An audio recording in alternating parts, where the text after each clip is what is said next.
Getting you news from Tamil Nadu, we see a huge rejig that's happening within the cabinet, of course, right in time for the assembly elections. Tamil Nadu Chief Minister MK Stalin racing to clean his house, dropping 2 ministers from his cabinet to project a controversy-free DMK ahead of the 26th assembly polls.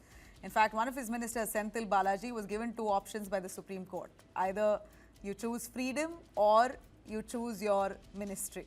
Supreme Court gave the jailed minister Senthil Balaji a blunt choice: resign or risk losing bail in a cash for jobs money laundering case. Balaji was arrested by the Enforcement Directorate in June 2023. Despite serious charges, he was bizarrely reinstated into the cabinet soon after he secured bail, a move which the Supreme Court has also sharply criticized.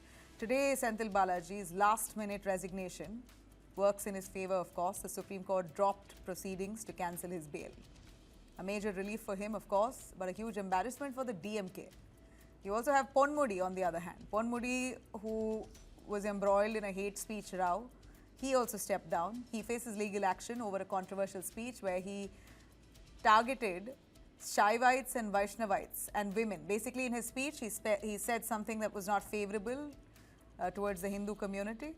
Madras High Court had also taken suo motu cognizance, calling it prima facie hate speech. DMK has already stripped him of key party posts as outrage has grown.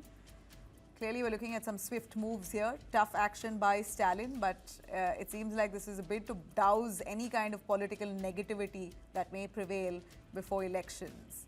Of course, the big question remains, and why did Stalin really back the scam-tainted ministers for so long?